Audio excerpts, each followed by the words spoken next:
जय हिंद बच्चों। आज हम पढ़ेंगे क्लास 8 की हिंदी पाठ 5 फूल और कांटा। ठीक है, इसके रचयिता ये कविता है और इसके रचयिता अयोध्या सिंह उपाध्याय हरिऔध जी हैं। ठीक है, तो चलिए कवि के बारे में हम जानते हैं। हिंदी के सुप्रसिद्ध साहित्यकार अयोध्या सिंह उपाध्याय हरिऔध का जन्म 15 अप्रैल 1865 को आजमगढ़ ज़िले में हुआ था। उत्तर प्रदेश के आजमगढ़ ज़िले में हुआ था। इन्हें हिंदी साहित्य सम्मेलन के सभापति होने का गौरव भी प्राप्त है। ठीक है, इन्हें विद्या वाचस्पति की उपाधि से सम्मानित भी किया जा चुका है। ये प्रवास इनकी प्रसिद्ध रचना है और इनका प्रसिद्ध ग्रंथ है। यह हिंदी भाषा में खड़ी बोली का प्रथम महाकाव्य है। इन्होंने अपने काव्य में नए ढंग से अपने विचार प्रस्तुत किए हैं। हरिऔध की मृत्यु 16 अप्रैल 1947 को हुई थी।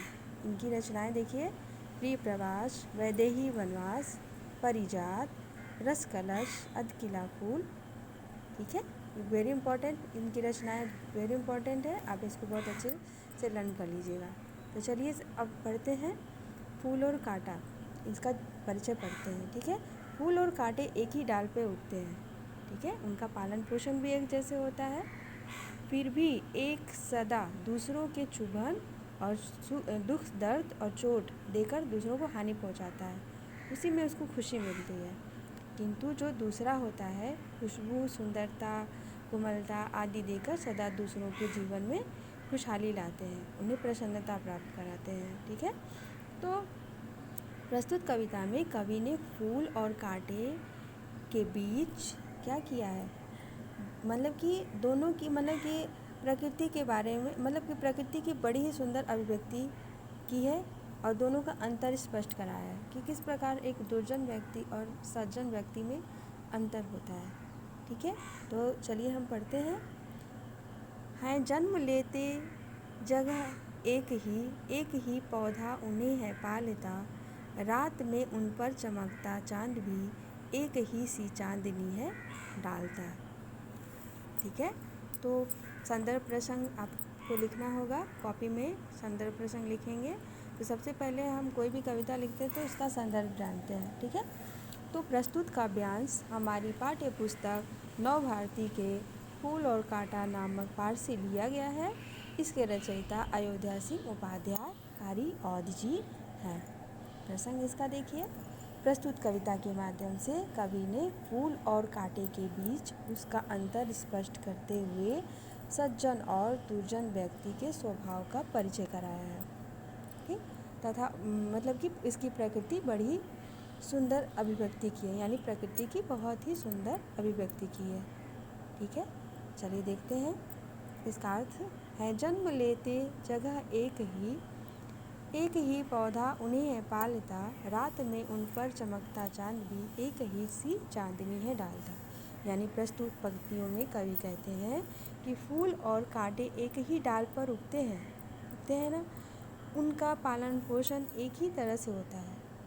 ठीक है, उन्हें एक ही पौधा पालता है और रात्रि में चंद्रमा अपनी चांदनी एक समान उस पर डालता है, बादल भी उन पर समान ही बरसता है। तो कवि का भाव है, कवि के कहने का तात्पर्य है कि फूल और कांटे का पालन पोषण समान भाव से होते हुए भी दोनों में अंतर होता है। दोनों का व्यवहार एक समान नहीं होता है। होता है क्या? नहीं होता है ना। ठीक है, अब चलिए देखते हैं। मेघ उन पर है बरसता एक सा, एक सी उन पर हवाएं हैं बही, पर सदा ही यह दिखाता है हमें, ढंग उनके एक से होते नहीं। ठीक है, मेघ मतलब क्या होता है? बादल। मेघ मतलब बादल। यानी कि कवि कहते हैं कि इसका भी प्रसंग आप देख लीजिए। प्रस्तुत पंक्तियों में कवि ने फूल और कांटे के बीच के स्वभाव को बताया है। ठीक है, उसके अंतर को बताया है।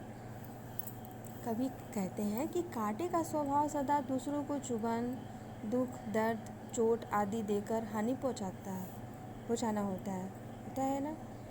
ठीक है। जैसे कांटा किसी के उंगलियां फाड़ देता है तो किसी के वस्त्र फाड़ देता है ना, ठीक है। वस्त्र फाड़ उन्हें यानी कि स्नेह में डूबी हुई तितलियों के पंख को फाड़ देता है। और जो भौरे होते हैं श्याम, यानी उनका जो काला तन होता है श्याम तन होता है, ठीक है, श्याम तन होता है।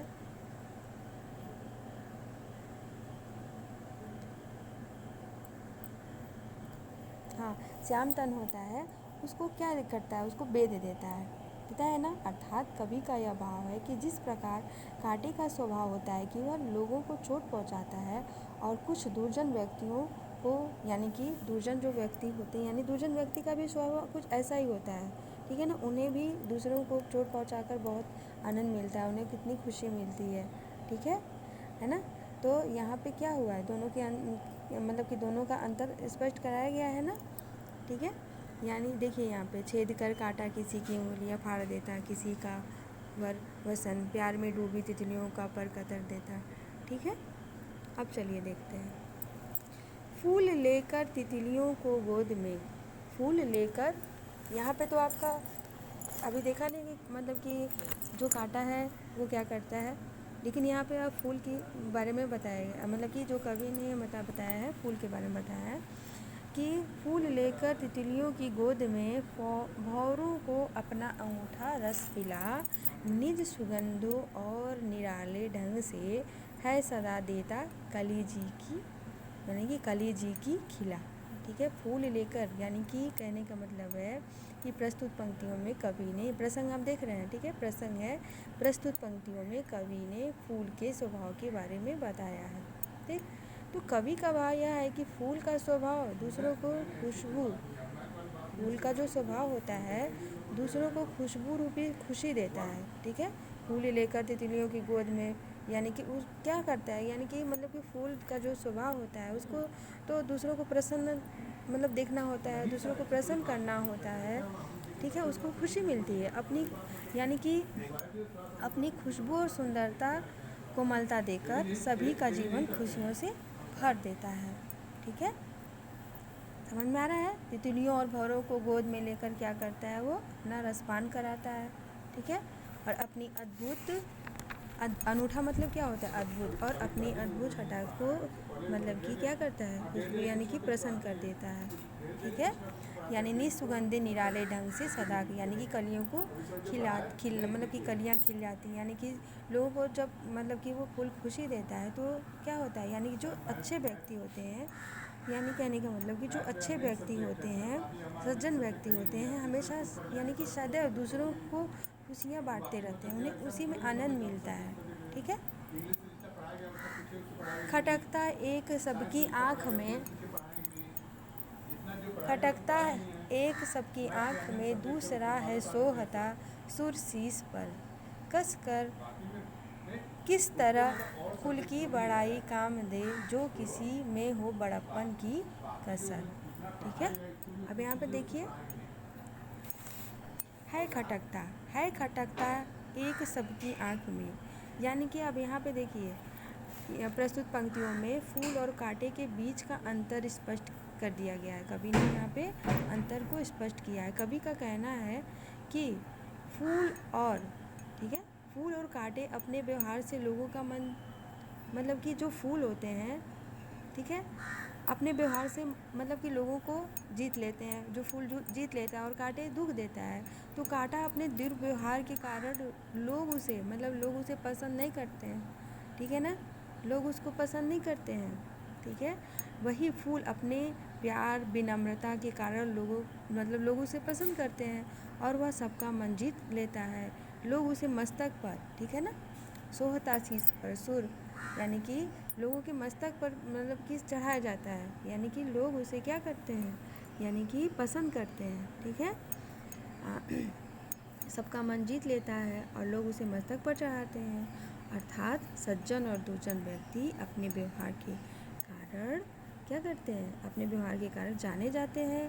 लोग सज्जन व्यक्तियों का मतलब कि लोग सज्जन मतलब उनको अच्छा मानते हैं और दुर्जन व्यक्तियों को अच्छा नहीं मानते हैं। यदि किसी कुल में जन्मा बच्चा अच्छा काम करता है तो कुल का नाम रोशन होता है, और वहीं अगर बच्चा जो है अच्छा काम नहीं करता है तो कुल का क्या करता है, विनाश कर देता है ना। और वह यानी कि और उसमें बड़प्पन की कमी रह जाती है। तो हमें इस मतलब कि इस कविता से हमें यह सीख मिलती है कि हमें सदैव फूल के समान व्यवहार करना चाहिए।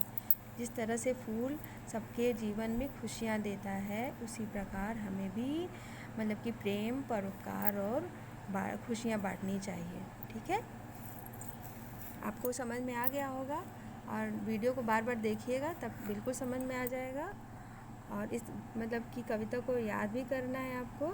ठीक है, इसे बहुत अच्छे से लर्न भी कर लीजिए। इसमें जो भी मतलब कि जो कठिन शब्द है उसको भी याद कर लीजिएगा।